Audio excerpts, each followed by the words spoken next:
We have a fragrance by Zegna from the Essenze collection. This is Italian Bergamot. This is Zegna's take on a classic eau de cologne, and as the name suggests, bergamot is the predominant note here. You also get a little bit of neroli, but I have to say that this is not a citrusy fragrance at all. If it was more on the citrusy side, I probably would have waited to include it in a summer fragrance roundup, but the bergamot here is really well balanced with vetiver, which as it dries down on my skin at least, is what starts to come through the most. Projection, I would say, is about a medium. On my skin, it lasts from 6 to 8 hours. This fragrance is very fresh. I think it is quite sophisticated, and it is also very versatile. Could easily be worn throughout the day or at night.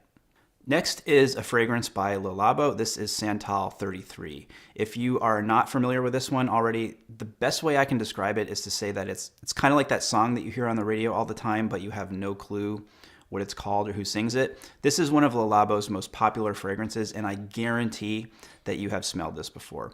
Typically, I tend to stay away from fragrances like that, but this one is just really good. You get woody and leather aromas, but it's also very fresh. It's not sort of like an overpowering wood scent. Santal 33 gets a lot of shade because it is ridiculously ubiquitous. There's a lot of really smart journalism about how it got to this point, and I definitely recommend Googling it and reading up if you're interested.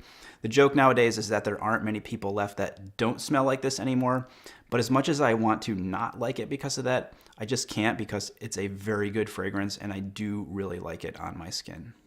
Next up is a Creed classic. This is Original Vetiver.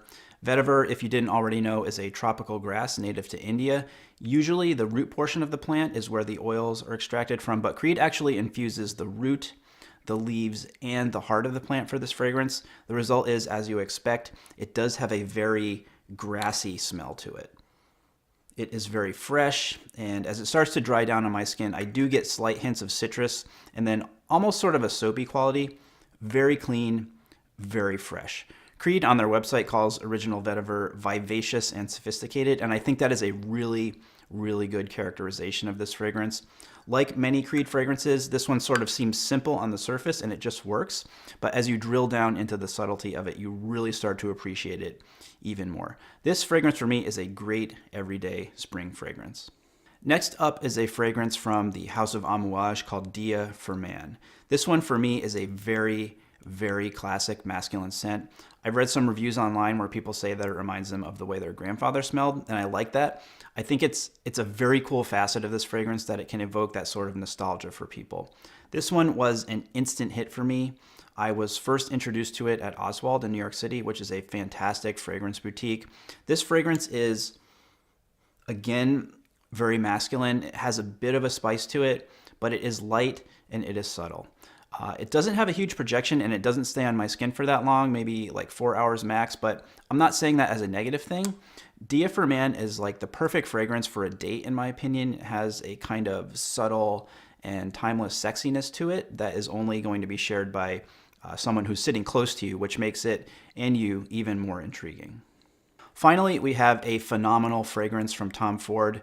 This is Oud Fleur, possibly my favorite Tom Ford fragrance ever. Now, as the name suggests, you have both an oud note and a floral note. The floral note to me is what pops out the most, and it is a very distinct rose. But do not think that because this has a pronounced rose note that it is feminine. It is not.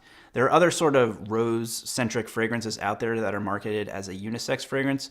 I'm talking specifically about Labo Rose 31 that to me definitely skew way more toward the feminine side, but Oud Fleur is decidedly more masculine. The rose is balanced really well. There's a sort of a spiciness to it, and as it dries down on my skin, it definitely takes on a bit of a smoky quality, which is really nice. This fragrance for me is like the perfect nice event or nighttime fragrance for the spring/summer. So those are 5 of the fragrances that I am liking for spring right now. Links to all of them are down below in the description. As always, I would love to hear of any favorites that you guys have. Leave those down in the comments. Thumbs up if you like this video. Don't forget to subscribe to the channel.